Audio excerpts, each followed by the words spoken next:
Shalom saudara yang Tuhan Yesus Kristus kasihi, berjumpa kembali dengan saya di channel ini. Dan secara khusus hari ini adalah momen peringatan kematian Tuhan kita Yesus Kristus, atau yang biasa kita kenal dengan Jumat Agung.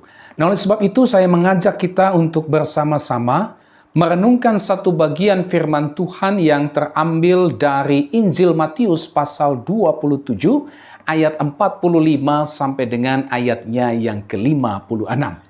Mari kita membaca bagian firman Tuhan ini. Mulai dari jam 12 kegelapan meliputi seluruh daerah itu sampai jam 3. Kira-kira jam 3 berserulah Yesus dengan suara nyaring, Eli, Eli, lama sabachthani, artinya, Allahku, Allahku, mengapa engkau meninggalkan aku? Mendengar itu beberapa orang yang berdiri di situ berkata, ia memanggil Elia. Dan segeralah datang seorang dari mereka, ia mengambil bunga karang, mencelupkannya ke dalam anggur asam, lalu mencucukkannya pada sebatang buluh dan memberi Yesus minum. Tetapi orang-orang lain berkata, jangan, baiklah kita lihat, apakah Elia datang untuk menyelamatkan dia? Yesus berseru pula dengan suara nyaring, lalu menyerahkan nyawanya. Dan lihatlah, tabir bait suci terbelah dua dari atas sampai ke bawah, dan terjadilah gempa bumi, dan bukit-bukit batu terbelah, dan kuburan-kuburan terbuka, dan banyak orang kudus yang telah meninggal bangkit. Dan sesudah kebangkitan Yesus, mereka pun keluar dari kubur, lalu masuk ke kota kudus dan menampakkan diri kepada banyak orang. Kepala pasukan dan prajurit-prajuritnya yang menjaga Yesus menjadi sangat takut ketika mereka melihat gempa bumi dan apa yang telah terjadi, lalu berkata, sungguh ia ini adalah Anak Allah. Dan ada di situ banyak perempuan yang melihat dari jauh, yaitu perempuan-perempuan yang mengikuti Yesus dari Galilea untuk melayani dia. Di antara mereka terdapat Maria Magdalena dan Maria ibu Yakobus dan Yusuf dan ibu anak-anak Zebedeus. Demikian saudara teks firman Tuhan yang menjadi renungan kita pada hari ini secara khusus dalam momen peringatan Jumat Agung. Peringatan kematian Tuhan Yesus di atas kayu salib. Nah saudara yang Tuhan Yesus Kristus kasihi, hari ini segenap orang percaya memperingati kematian Tuhan Yesus yang dikenal dengan istilah Jumat Agung. Nah, mengapa disebut dengan istilah Jumat Agung? Ya, karena dalam kalender Masehi kematian Tuhan Yesus itu diperingati atau jatuh pada hari Jumat. Sedangkan istilah agung ini dipakai untuk menunjukkan keagungan atau kemuliaan dari kematian Yesus Kristus di atas kayu salib. Itu berarti kematian Tuhan Yesus bukanlah sembarang kematian, melainkan kematian yang penuh keagungan, kematian yang penuh kemuliaan, juga kematian yang penuh kuasa.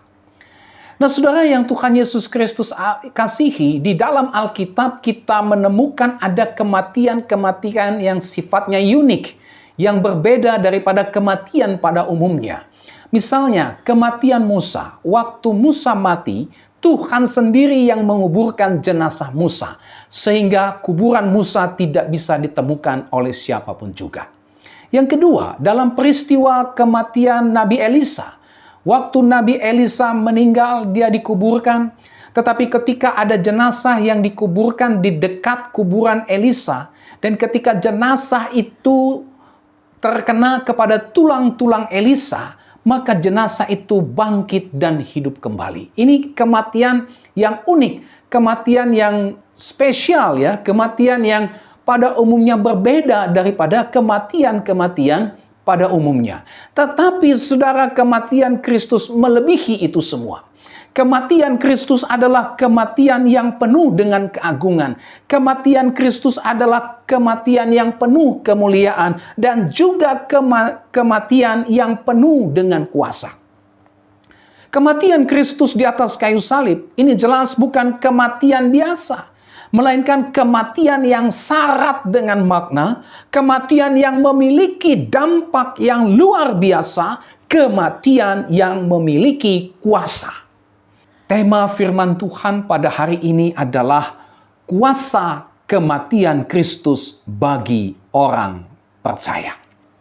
Kematian Kristus ternyata saudara penuh dengan kuasa. Kematian Kristus di atas kayu salib ternyata memiliki kuasa yang dahsyat bagi setiap orang percaya. Nah, berdasarkan bagian firman Tuhan ini, kita bisa melihat seperti apa dahsyatnya kuasa kematian Kristus itu bagi orang percaya. Mari kita lihat yang pertama, kematian Kristus di kayu salib berkuasa untuk menyelamatkan setiap orang percaya dari dosa dan kutuk dosa. Ayat 45 sampai dengan ayatnya yang ke-50. Nah, di dalam ayat ini, saudara, kita bisa melihat ada fenomena alam yang terjadi yang tidak biasa. Ya, itulah terjadinya kegelapan yang berlangsung selama 3 jam. Ayatnya yang ke-45. Pada hari itu, pada peristiwa Yesus disalibkan, cuaca yang tadinya terang benderang, panas terik, seketika itu juga berubah menjadi gelap gulita selama 3 jam. Dan saudara, kegelapan itu sama seperti kegelapan tengah malam. Saudara pasti tahu seperti apa dini hari, seperti apa kegelapan di tengah malam. Nah, bayangkan saudara, siang bolong, matahari terang benderang pada hari itu, tiba-tiba menjadi gelap gulita sama seperti kegelapan tengah malam. Dan kegelapan ini, saudara, bukan disebabkan oleh karena gerhana matahari. Karena tidak pernah ada gerhana matahari yang terjadi selama 3 jam. Jadi jelas, kegelapan yang tidak biasa ini, ya, merupakan kegelapan yang terjadi oleh karena ada campur tangan ilahi di dalamnya. Ada campur tangan Allah di dalamnya. Ada sebuah pesan yang mau Tuhan sampaikan dengan adanya fenomena alam yang tidak biasa itu, itulah kegelapan selama 3 jam. Nah, saudara, kegelapan yang berlangsung selama 3 jam tersebut, ini tentu saja penuh syarat dengan makna. Kegelapan yang berlangsung selama 3 jam tersebut ini merupakan sebuah gambaran. Gambaran dari apa? Gambaran dari manusia yang berada di bawah kuasa dan kutuk dosa. Ya. Kegelapan yang berlangsung selama 3 jam dalam peristiwa penyaliban Tuhan Yesus ini juga merupakan sebuah gambaran dari Kristus yang menanggung murka Allah. Dia rela menanggung murka Allah yang seharusnya ditanggung oleh manusia akibat dosa dan pemberontakan manusia. Inilah makna daripada kegelapan itu. Ya, gambaran dari kehidupan saudara dan saya yang dikuasai oleh dosa dan juga berada di bawah kutuk dosa. Hidup kita gelap gulita oleh karena kita ada di bawah kuasa dan kutuk dosa. Kegelapan ini juga merupakan gambaran bagaimana Kristus menanggung murka Allah yang seharusnya, ya, ditanggung oleh kita manusia berdosa akibat dosa dan pemberontakan kita.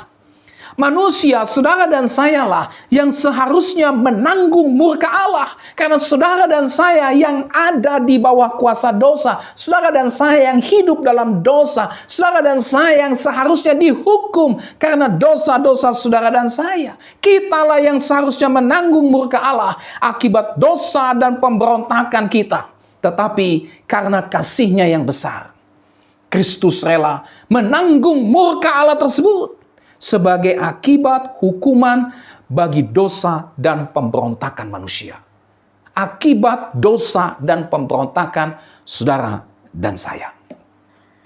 Selain fenomena kegelapan yang tidak biasa itu, saudara, kita juga bisa melihat adanya seruan Tuhan Yesus di atas kayu salib. Eloi, Eloi, lama sabachthani. Allahku, Allahku, mengapa engkau meninggalkan aku? Apa sesungguhnya makna daripada seruan Yesus ini?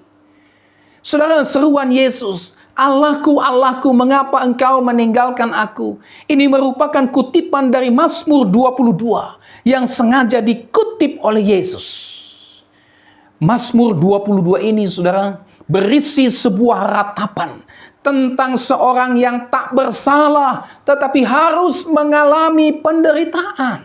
Ayat 1 sampai dengan ayat 20 dari Mazmur 22 ini.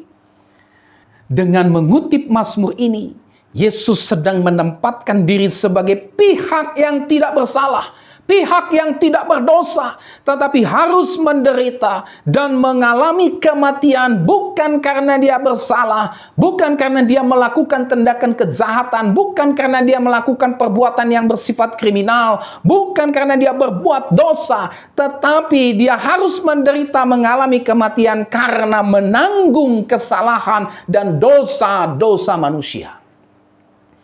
Hal ini dinubuatkan di dalam Yesaya 53 ayat 4-5. Demikian firman Tuhan. Tetapi sesungguhnya penyakit kitalah yang ditanggungnya dan kesengsaraan kita yang dipikulnya. Padahal kita mengira dia kena tulah, dipukul dan ditindas Allah. Kalimat ini ingin menegaskan bahwa penderitaan kesengsaraan yang ditanggung oleh Yesus bukan karena dia berbuat dosa, bukan karena dia berbuat kesalahan, bukan karena dia seorang pemberontak terhadap Allah. Sampai hari ini tidak ada seorang pun yang berani mengatakan Yesus berdosa. Sampai hari ini tidak ada orang yang berani mengatakan bahwa Yesus pernah melakukan dosa, kesalahan, pemberontakan kepada Allah. Tidak, Yesus adalah orang benar, tidak pernah berbuat dosa. Tetapi selanjutnya ayat ini berkata, dia tertikam oleh karena pemberontakan kita. Dia diremukkan oleh karena kejahatan kita. Ganjaran yang mendatangkan keselamatan bagi kita ditimpakan kepadanya. Dan oleh bilur-bilurnya kita menjadi sembuh. Inilah yang dialami oleh Yesus. Dia harus menanggung penderitaan dan kematian bukan karena dia berbuat dosa, saudara. Bukan. Yesus adalah orang benar. Tapi dia rela menanggung penderitaan dan kematian oleh karena apa? Oleh karena penyakit kitalah yang ditanggungnya. Oleh karena kesengsaraan kita yang dipikulnya. Oleh karena pemberontakan kita dia tertikam. Oleh karena kejahatan kita dia diremukkan. Sehingga oleh bilur-bilurnya kita menjadi sembuh. Penderitaan dan kematian Kristus itu mendatangkan keselamatan bagi kita. Selain itu, saudara, seruan yang merupakan kutipan dari Mazmur 22 ini juga, ini merupakan sebuah keadaan di mana Tuhan Yesus merasakan keterpisahan mendalam dengan Bapa. Oleh karena dia mengambil posisi orang berdosa di kayu salib. 2 Korintus 5 ayat 21 berkata, dia yang tidak mengenal dosa. Sekali lagi, Yesus tidak pernah berbuat dosa. Tidak ada seorang pun yang bisa menunjukkan, membuktikan kalau Yesus Kristus itu orang berdosa. Tidak ada. Dia yang tidak mengenal dosa telah dibuatnya menjadi dosa karena kita, supaya dalam dia kita dibenarkan oleh Allah. Jadi saudara, Tuhan Yesus menggantikan posisi manusia berdosa sehingga dia harus mengalami penghukuman ini. Apa itu? Keterpisahan dengan Bapanya. Yesus merasakan seperti apa terpisah dari Bapa yang penuh kasih itu. Eloi, Eloi, lama sabachthani. Allahku, Allahku, mengapa engkau meninggalkan aku? Ya. Teriakan itu menunjukkan betapa beratnya pengorbanan Kristus untuk menebus manusia berdosa. Seruan tersebut merupakan puncak dari penderitaan Yesus di kayu salib, di mana dia merasakan keterpisahan dari Bapa karena menanggung hukuman atas dosa-dosa manusia. Saudara, seruan ini adalah seruan penderitaan terbesar manusia. Apa itu? Bukan karena mengalami musibah dan bencana alam. Penderitaan terbesar manusia bukan mengalami krisis ekonomi, bukan kehilangan pekerjaan, bukan kehilangan usaha bisnis keuntungannya, ya, Bukan, tapi penderitaan terbesar manusia adalah terpisah dari Allah. Untuk apa saudara dan saya punya isi dunia ini? Untuk apa saudara dan saya populer, dielu-elukan oleh dunia ini? Kalau ternyata hidup saudara dan saya terpisah dari Allah, ini adalah penderitaan yang sangat besar, yang menyakitkan, menyesakkan manusia, terpisah dari Allah. Sehingga kita tidak bisa menikmati kasih dan kebaikan Allah, yang hanya adalah murka Allah. Inilah yang dialami Yesus. Dia terpisah dari Bapa untuk sementara oleh karena menanggung hukuman atas dosa-dosa manusia, menanggung hukuman atas dosa-dosa saudara dan saya. Nah, semua ini saudara, itulah kegelapan selama 3 jam serta seruan Yesus, "Allahku, Allahku, mengapa engkau meninggalkan aku?" Ini semua menunjukkan kepada kita bahwa kematian Yesus Kristus di atas kayu salib adalah untuk menyelamatkan manusia dari dosa dan kutuk dosa itu.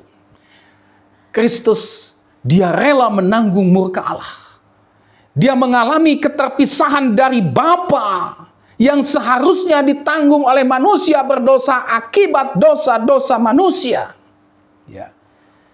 Supaya apa? Supaya setiap orang yang percaya kepada Kristus tidak lagi berada di bawah kuasa dan kutuk dosa.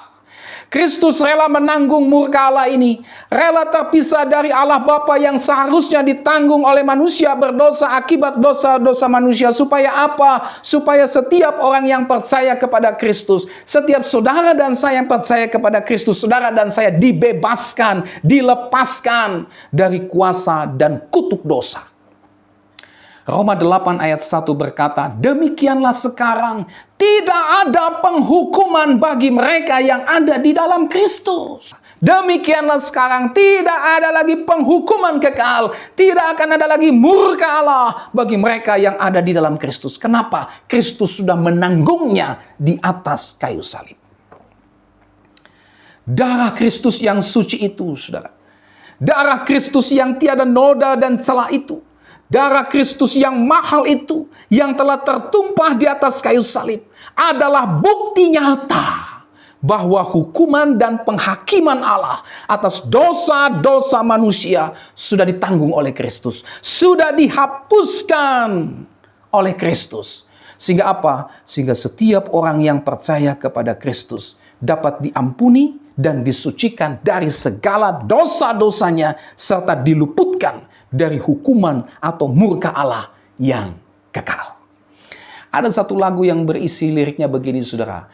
"Dihapuskan dosaku hanya oleh darah Yesus." Yes, darah Yesuslah yang menghapus dosa kita, yang menghapus hukuman atas dosa-dosa kita. Hanya darah Yesus, tidak ada yang lain. Inilah kuasa kematian Kristus yang bisa kita lihat bagi setiap orang percaya. Apa itu? Menyelamatkan setiap orang percaya dari kuasa dosa dan kutuk dosa. Sehingga setiap orang yang percaya kepada Kristus, saudara dan saya yang percaya kepada Kristus, tidak lagi berada di bawah kuasa dan kutuk dosa, melainkan berada di bawah kuasa dan berkat-berkat Allah. Soli Deo Gloria. Yang kedua, saudara, kematian Kristus di kayu salib berkuasa untuk memulihkan hubungan orang percaya dengan Allah. Ayatnya yang ke-51. Nah, saudara, di dalam ayat ini kita melihat Alkitab mencatat tirai bait suci terbelah 2 dari atas sampai ke bawah.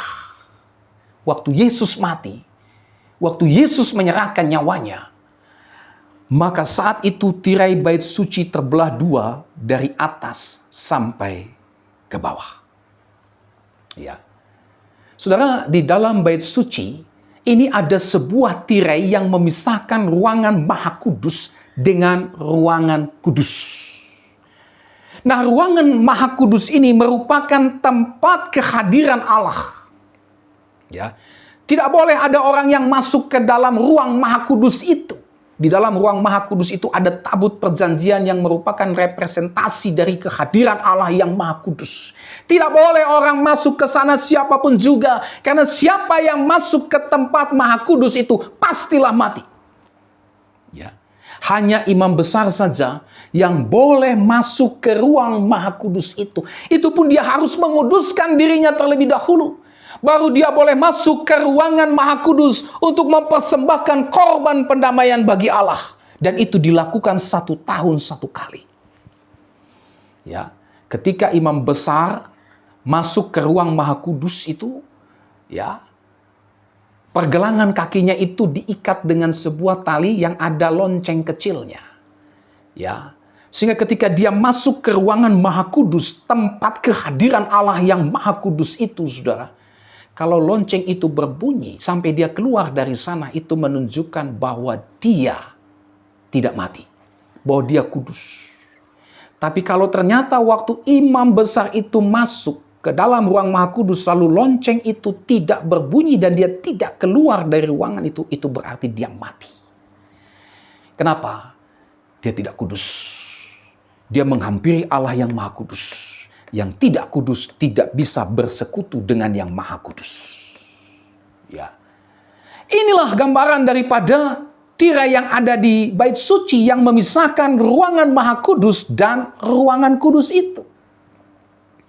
Nah, saudara, ketika Tuhan Yesus mati, tirai yang memisahkan ruang Maha Kudus dengan ruang kudus inilah yang terkoyak dari atas sampai ke bawah. Tentu ini bukan sebuah kejadian yang sifatnya kebetulan. Tidak. Ini jelas mempunyai maksud, mempunyai makna yang sangat dalam. Ini terjadi untuk menunjukkan bahwa kematian Kristus di kayu salib telah membuka kembali hubungan Allah dengan manusia yang telah rusak akibat dosa-dosa manusia. Ya, tembok pemisah antara Allah dengan manusia dirobohkan melalui kematian Kristus di atas kayu salib. Saudara, sejak manusia jatuh dalam dosa, ini dicatat dalam Kejadian pasal 3, relasi manusia dengan Allah terputus. Manusia terpisah selamanya dari Allah akibat dosa-dosa manusia. Sejak manusia jatuh ke dalam dosa, ada jurang yang memisahkan Allah yang Maha Kudus dengan manusia yang berdosa.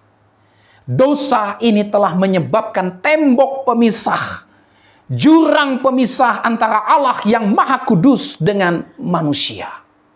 Manusia tidak bisa lagi dapat bersekutu dengan Allah. Tidak bisa lagi dapat menghampiri Allah yang Maha Kudus. Karena dosa telah memisahkan persekutuan manusia dengan Allah yang Maha Kudus. Dosa manusialah yang menjadi penghalang manusia dengan Allah yang Maha Kudus itu. Allah yang Maha Suci itu. Hubungan manusia dengan Allah terhalang oleh karena dosa dan pemberontakan manusia. Manusia yang berdosa itu, manusia yang sudah jatuh dalam dosa itu, tidak bisa datang, tidak bisa dapat bersekutu dengan Allah. Kenapa? Karena terhalang oleh dosa-dosa manusia. Karena terpisah oleh karena dosa-dosa manusia. Hal ini dicatat di dalam Yesaya 59 ayat 2. Demikian firman Tuhan. Tetapi yang merupakan pemisah antara kamu dan Allahmu ialah segala kejahatanmu. Dan yang membuat dia menyembunyikan diri terhadap kamu sehingga dia tidak mendengar ialah segala dosamu. Lihat. Ya, jelas. Manusia berdosa tidak bisa menghampiri Allah yang Maha Kudus. Mustahil. Tidak mungkin manusia yang berdosa itu bisa datang menghampiri Allah, bisa bersekutu dengan Allah yang Maha Suci. Bagaimana mungkin yang najis, cemar, ya, yang tidak kudus itu bisa bersekutu dengan Allah yang Maha Kudus? Tidak mungkin, mati. Mati manusia yang tidak kudus menghampiri Allah yang Maha Kudus. Ya. Jadi tidak mungkin saudara manusia yang berdosa bisa datang kepada Allah, bisa menghampiri Allah, bisa bersekutu dengan Allah yang Maha Suci. Tidak mungkin, mustahil. bahkan segala daya upaya yang dilakukan oleh manusia untuk dapat bertemu dan bersekutu dengan Allah, bahkan dengan amal baiknya sekalipun, tidak bisa menyingkirkan tembok, tidak bisa menghancurkan jurang pemisah antara Allah dengan manusia berdosa. Mustahil. Jangan pikir perbuatan baik kita, amal ibadah kita, bisa menghancurkan tembok atau jurang pemisah antara Allah yang Maha Kudus itu dengan kita orang berdosa. Allah menuntut sebuah kesempurnaan, sementara kita manusia berdosa tidak bisa memenuhi tuntutan Allah yang Maha Sempurna itu.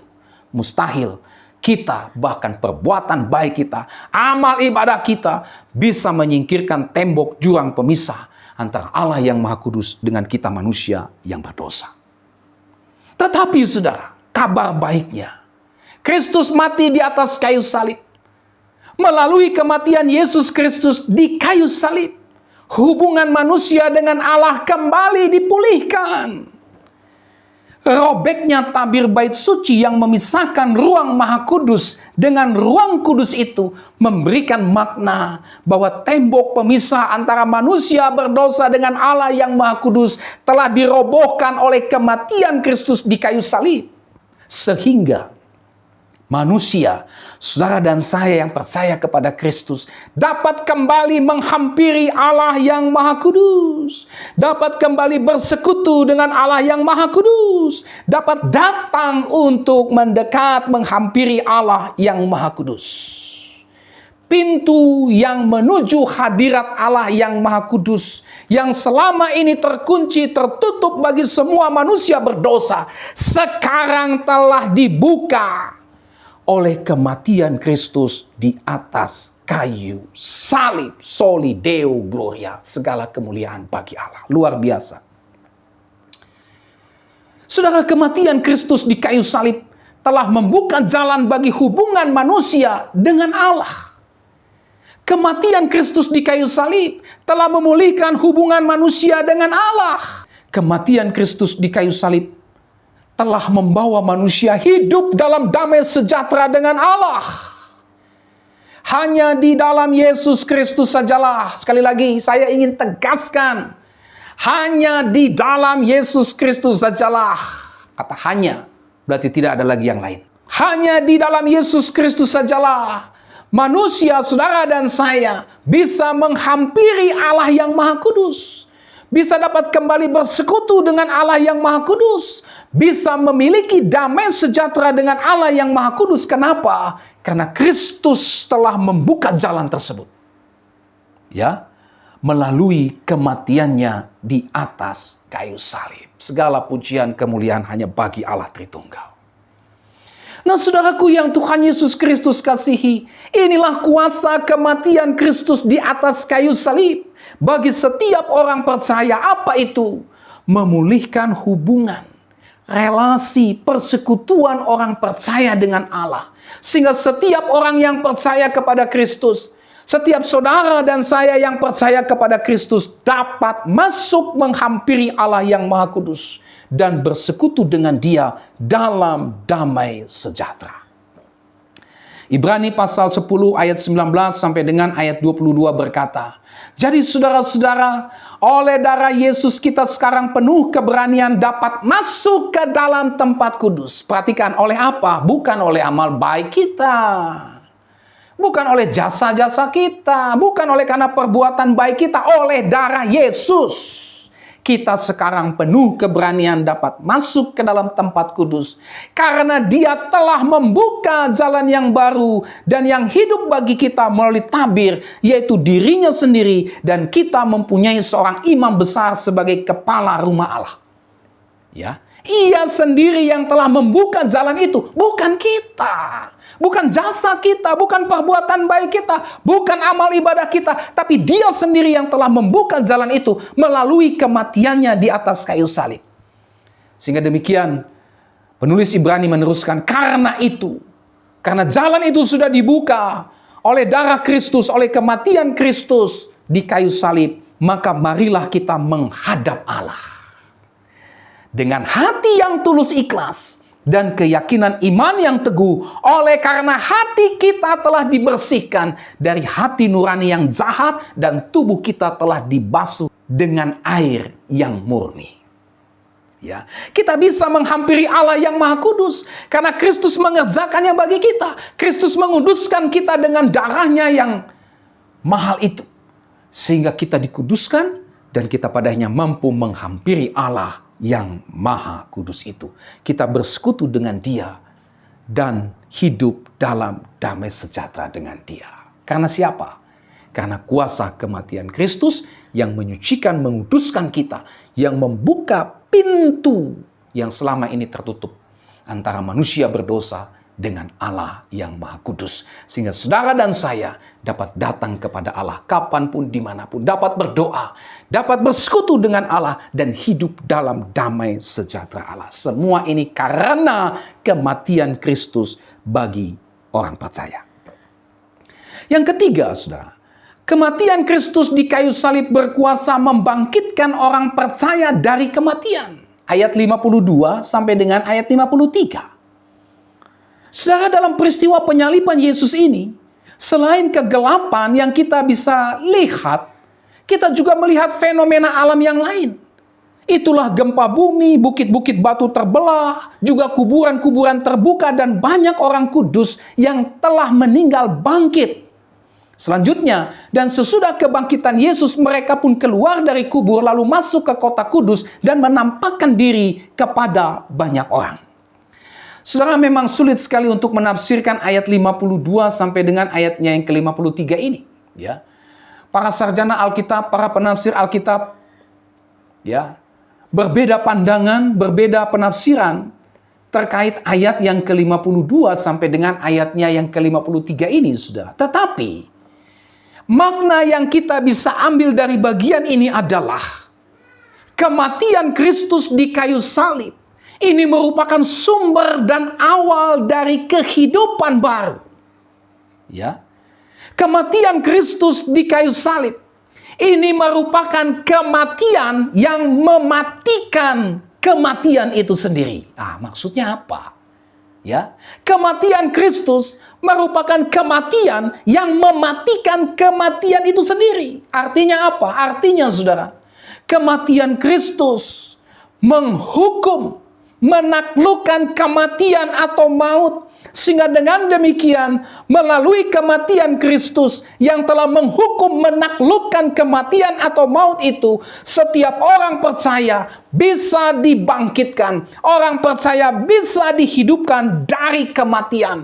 Baik itu kematian akibat dosa. Dibangkitkan untuk hidup bagi Allah. Dibangkitkan untuk hidup yang kekal. Ini artinya kematian Kristus menaklukkan, mengalahkan, menghukum maut kematian itu. Sehingga setiap saudara dan saya yang percaya kepada Kristus dibangkitkan, dilepaskan dari kematian akibat dosa.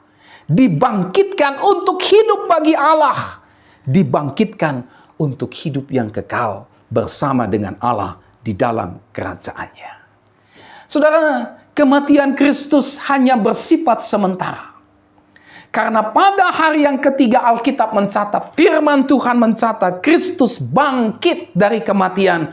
Untuk apa? Untuk menunjukkan, untuk memproklamirkan kemenangannya atas kematian atau maut itu. Dengan demikian, kematian atau maut itu benar-benar tidak lagi berkuasa atas orang-orang percaya. Kenapa? Karena kematian atau maut itu telah dimatikan, ditaklukkan, ya, dikalahkan oleh kematian Kristus sendiri, dan hal itu dibuktikan dengan kebangkitan Kristus dari kematian. Luar biasa, ya. Oleh kematian dan kebangkitan Kristus, maka yang namanya kematian, yang namanya maut itu kehilangan sengatnya, kehilangan kuasanya. Sehingga setiap orang yang percaya kepada Kristus, setiap saudara dan saya yang percaya kepada Kristus, tidak lagi berada di bawah sengat kuasa daripada maut atau kematian itu. Nah saudara, inilah kuasa dari kematian Kristus. Bagi setiap orang percaya, apa itu? Menghidupkan, membangkitkan orang percaya dari kematian. Sehingga orang percaya tidak lagi dikuasai oleh kematian atau maut. Orang percaya lepas dari murka Allah yang merupakan maut juga. Orang percaya hidup bagi Allah, dibangkitkan untuk hidup bagi Allah. Dan puncaknya, orang percaya kelak akan dibangkitkan untuk mengalami hidup kekal bersama dengan Allah Tritunggal. Itu sebabnya kematian orang Kristen itu bukan kematian yang tanpa kepastian. Kematian orang Kristen bukanlah kematian yang penuh misteri. Kemana saya setelah mati? Tidak. Kematian orang Kristen, Alkitab berkata, bagiku hidup adalah Kristus dan mati adalah keuntungan. Soli Deo Gloria. Kenapa dikatakan keuntungan? Karena orang percaya tidak lagi dikuasai kematian. Tidak lagi berada di bawah sangat kematian. Tapi kematian itu menjadi pintu gerbang untuk bertemu, berjumpa, dan tinggal selamanya bersama dengan Allah Tritunggal. Tidak heran Paulus mengatakan, bagiku hidup adalah Kristus dan mati adalah keuntungan. Makanya tidak heran orang Kristen, orang yang percaya kepada Kristus, ketika mati disebut apa? Kembali ke rumah Bapa di sorga. Ketika dia mati, tujuannya sudah jelas. Karena tujuan itu sudah dibukakan oleh Kristus. Yesus berkata, Yohanes 14 ayat 6, akulah jalan dan kebenaran dan hidup. Tidak ada seorang pun yang dapat datang kepada Bapa kalau tidak melalui aku. Inilah kuasa dari kematian Kristus. Apa itu? Membangkitkan orang percaya dari kematian, sehingga orang percaya tidak lagi dikuasai oleh kematian, tidak lagi dikuasai oleh maut, tidak akan lagi pergi ke neraka.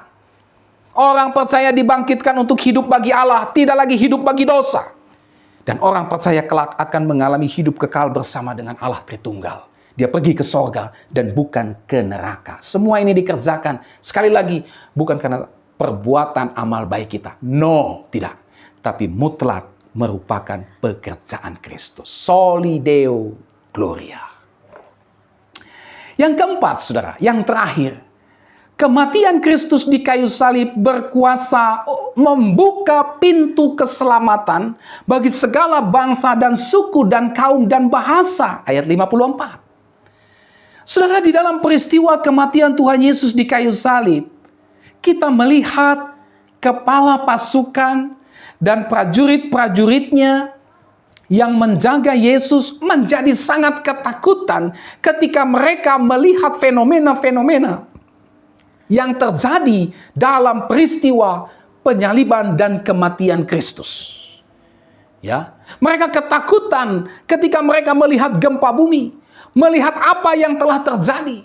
Entah itu kegelapan selama 3 jam, melihat bukit-bukit batu terbelah, melihat kuburan-kuburan terbuka, serta menyaksikan kebangkitan orang-orang kudus. Mereka kemudian berkata, sambil memandang Kristus yang tergantung di atas kayu salib yang telah mati itu, sungguh ia ini adalah anak Allah. Saudara, kepala pasukan dan prajurit-prajurit ini bukanlah orang Yahudi, tapi justru merupakan bangsa non-Yahudi yang tidak percaya kepada Yahweh. Ya, yang hanya menyembah dewa-dewa. Ya, mereka yang tadinya mengolok-olok Yesus, ayat 27 sampai dengan 36.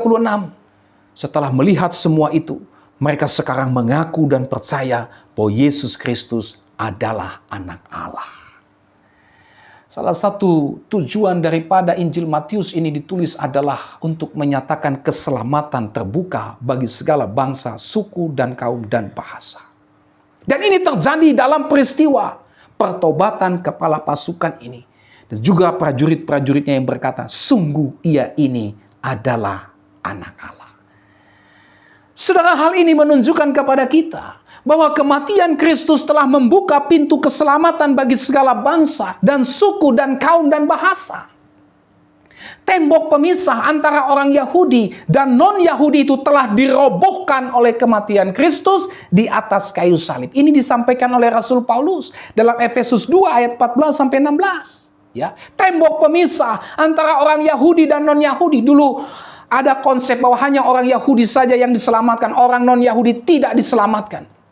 Ya, konsep itu sekarang dirobohkan oleh kematian Kristus di atas kayu salib, sehingga dengan demikian keselamatan kekal terbuka bisa dialami oleh seluruh orang percaya di segala abad dan tempat, dan juga di segala bangsa dan suku dan kaum dan bahasa. Soli Deo Gloria. Ya. Saudara, inilah kuasa kematian Kristus bagi orang percaya. Apa itu? Terbukanya keselamatan kekal bagi segala bangsa dan suku dan kaum dan bahasa, sehingga mereka semua dapat menikmati keselamatan kekal di dalam Kristus Yesus yang telah mati bagi mereka. Saya ingin membacakan Wahyu 7 ayat 9 sampai 10. Demikian firman Tuhan. Kemudian daripada itu aku melihat sesungguhnya suatu kumpulan besar orang banyak yang tidak dapat terhitung banyaknya, dari segala bangsa dan suku dan kaum dan bahasa, ya, berdiri di hadapan tahta dan di hadapan Anak Domba, memakai jubah putih dan memegang daun-daun palem di tangan mereka, dan dengan suara nyaring mereka berseru, keselamatan bagi Allah kami yang duduk di atas tahta dan bagi Anak Domba.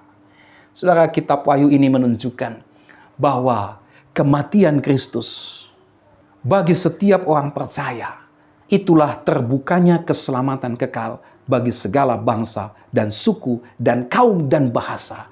Sehingga di sorga nanti, banyak orang dari segala bangsa dan suku dan kaum dan bahasa akan memuji dan memuliakan Allah.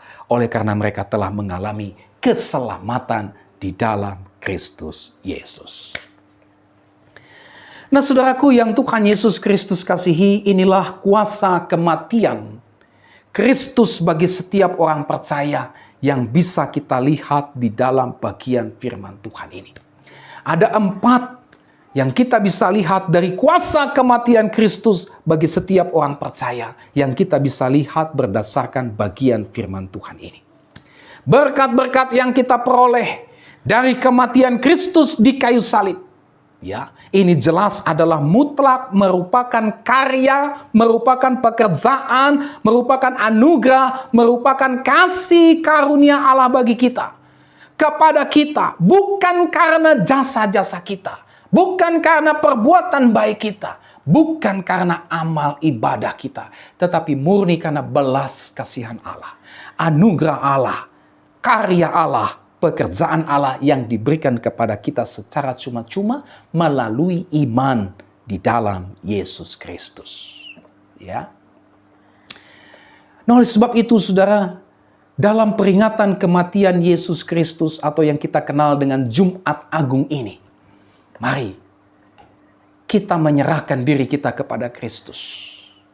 Mari kita mengambil keputusan untuk bertobat dari dosa-dosa kita dan percaya kepada Kristus, karena Kristus telah mati untuk menyelamatkan kita dari dosa-dosa kita dan juga dari kutuk akibat dosa-dosa kita. Ayo kita bertobat. Datang kepada Yesus. Percaya bahwa Yesuslah satu-satunya jalan keselamatan, karena Dia telah mati untuk menebus kita dari dosa-dosa kita dan dari kutuk murka Allah akibat dosa-dosa kita. Sebejat apapun dosa yang kita lakukan, Kristus sudah mati menanggung kebejatan yang kita lakukan. Semerah apapun dosa kita, sehitam apapun dosa kita, tidak ada yang tidak bisa diselesaikan oleh Kristus, karena darah Kristus cukup untuk membasuh, menyucikan kita dari dosa-dosa kita. Oleh sebab itu, mari kita bertobat dari dosa-dosa kita, percaya dan datang kepada Kristus, karena hanya di dalam Kristus sajalah, tidak ada di tempat lain, hanya di dalam Kristus sajalah saudara dan saya bisa mengalami pengampunan dosa, bisa mengalami keselamatan dari hukuman murka Allah, dari api neraka. Hanya di dalam Kristus, tidak ada di tempat lain. Bahkan amal ibadah, agama-agama, ajaran agama yang kita ikut tidak bisa untuk menyelamatkan kita dari kuasa dosa dan dari kutuk dosa. Hanya dengan iman kepada Yesus Kristus. Saudara, ada janji firman Tuhan. Ada pengampunan yang disediakan Kristus bagi setiap kita yang mau bertobat dari apapun dosa-dosa kita. Bagi setiap saudara yang ketika menonton tayangan video ini, yang dijamah oleh Kristus sehingga saudara menyadari betapa malangnya hidup saudara. Saudara menyadari bahwa saudara tidak bisa berbuat menyelamatkan diri saudara dari dosa dan kutuk dosa yang akan menimpa saudara. Ketika saudara mengalami pengertian itu karena dijamah Tuhan, mari datang kepada Yesus, bertobat, percaya kepada Kristus. Ada pengampunan yang disediakan Kristus bagi setiap kita yang mau bertobat dari apapun dosa-dosa kita. Alkitab berkata 1 Yohanes 1 ayat 9, jika kita mengaku dosa kita, maka Ia adalah setia dan adil, sehingga Ia akan mengampuni segala dosa kita dan menyucikan kita dari segala kejahatan. Mari, Tuhan sudah menjamah saudara. Jangan tunda lagi. Datang kepada Kristus. Darahnya sudah tertumpah untuk menyelamatkan saudara dari dosa dan kutuk dosa. Dalam momen peringatan kematian Kristus atau Jumat Agung ini, saudara, mari kita juga mengambil keputusan untuk tidak lagi main-main dengan dosa. Untuk tidak lagi kembali hidup di dalam dosa. Ya, jangan lagi main-main dengan dosa. Jangan lagi saudara hidup kembali kepada dosa. Jangan, ya. Tapi mari kita mengambil keputusan untuk hidup dalam kekudusan. Untuk hidup dalam kebenaran. Terus-menerus berjuang dalam pertolongan Roh Kudus. Mematikan setiap keinginan dosa. Mematikan setiap godaan dosa. Tidak membuka pintu kompromi dan kesempatan untuk berbuat dosa. Tidak. Karena Kristus sudah mati bagi kita. Jangan lagi kembali kepada hidup dalam dosa. Tetapi mari kita hidup dalam kekudusan dan kebenaran. Mari kita hidup mengasihi Allah dengan sungguh-sungguh. Mari kita melayani Allah, mengabdikan seluruh kehidupan kita kepada Allah dengan sungguh-sungguh. Karena Dia sudah menyelamatkan kita. Mari kita hidup di dalam kehendak Allah. Mari kita memuji dan memuliakan Allah di sepanjang kehidupan kita. Di dalam kehidupan kita yang sudah diselamatkan oleh kematian Kristus ini. Dalam momen peringatan kematian Yesus Kristus, Jumat Agung ini, mari saudara, kita mengambil keputusan untuk tidak lagi hidup bagi diri kita sendiri. Tidak lagi hidup bersandar kepada diri sendiri. Mari kita hidup bagi Kristus yang telah mati dan menyelamatkan kita. 2 Korintus 15 ayat 5 berkata, dan Kristus telah mati untuk semua orang, supaya mereka yang hidup tidak lagi hidup untuk dirinya sendiri, tapi hidup untuk Kristus. Hidup untuk Dia yang telah mati dan telah dibangkitkan untuk mereka. Dalam momen peringatan kematian Yesus Kristus atau Jumat Agung ini, mari kita mengambil keputusan, Tuhan, saya mau hidup dalam kebenaran Allah. Engkau sudah menyelamatkan aku. Engkau sudah menebus hidupku. Maka aku mau hidup dalam kebenaran Allah. Tolonglah aku supaya aku hidup dalam kebenaran Allah. 1 Petrus 2 ayat 24. Ia sendiri telah memikul dosa kita di dalam tubuhnya di kayu salib. Supaya apa? Supaya kita yang telah mati terhadap dosa hidup untuk kebenaran.